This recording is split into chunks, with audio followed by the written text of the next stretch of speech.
cara terbaik mencintai Nabi. Ya, itu. Cara terbaik mencintai Nabi. Mengapa harus mencintai Nabi? Tadi sudah disampaikan bahwa mencintai Nabi memastikan kita akan bersama Nabi di akhirat nanti. Memastikan kita akan bersamanya. Bersama manusia yang paling mulia. Jangan meledak sekarang Ustadz. Kita masih 30 menit di sini. Ya. Ya.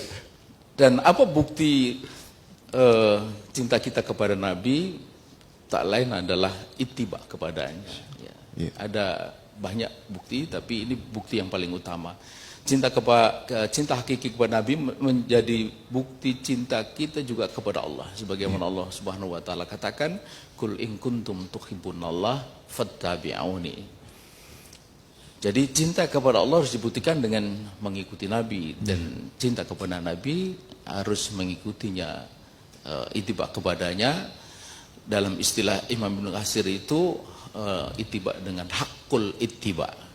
Kata beliau, siapa saja yang mengaku cinta kepada Nabi tapi tidak mengikutinya, ya, tidak ittiba kepadanya, hakul ittiba.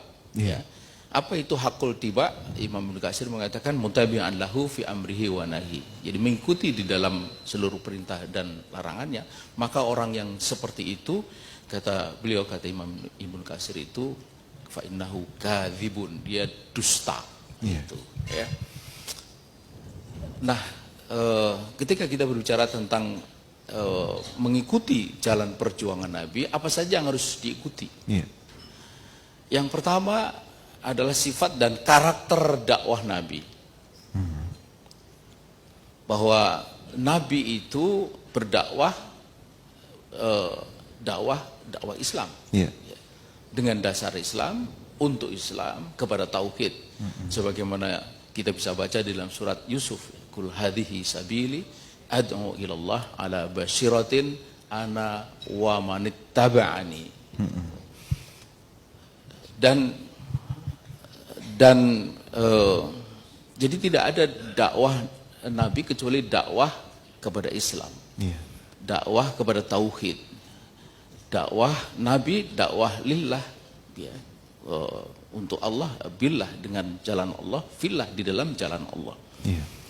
Dan ini pula yang juga menjadi komitmen kita hari-hari, ya, kita menegaskan kul inna salati wa nusuki wa mahyaya wa mamati lillahi rabbil alamin.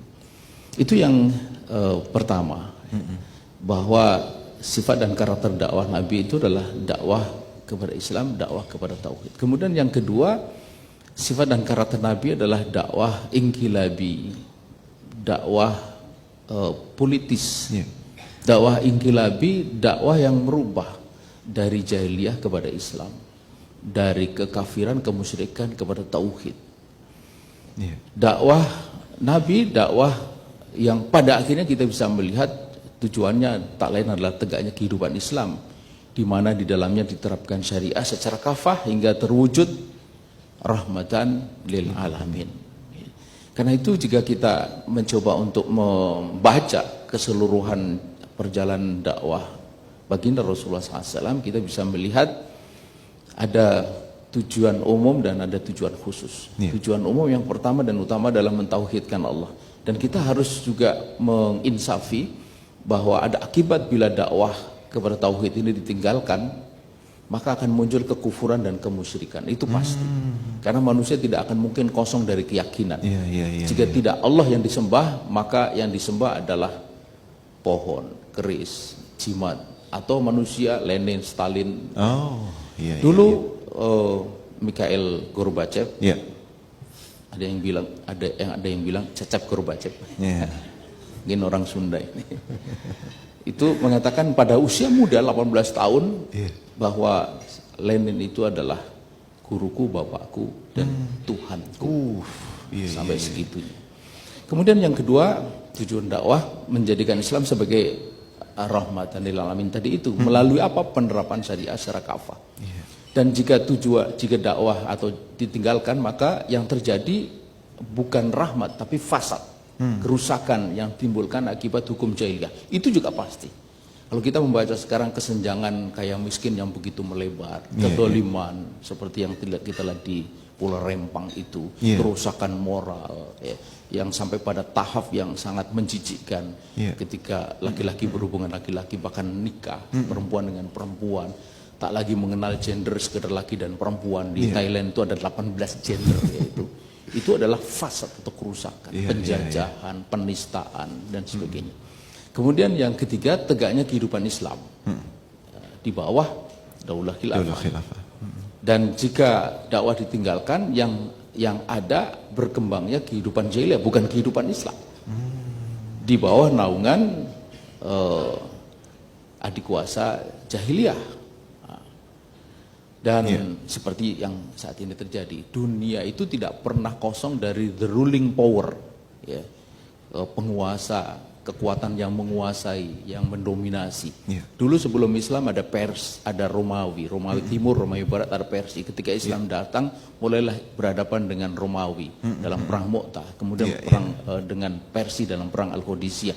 Begitu seterusnya, percaturan dunia, peradaban antar peradaban itu tidak pernah berhenti sampai kapanpun nanti. Maka ketika tidak ada adik kuasa Islam, daulah khilafah, maka yang ada adalah daulah jahiliyah, itu adik kuasa jahiliyah yang menebarkan bukan rahmat tapi fasad, kerusakan, kezaliman, penindasan, penjajahan dan sebagainya.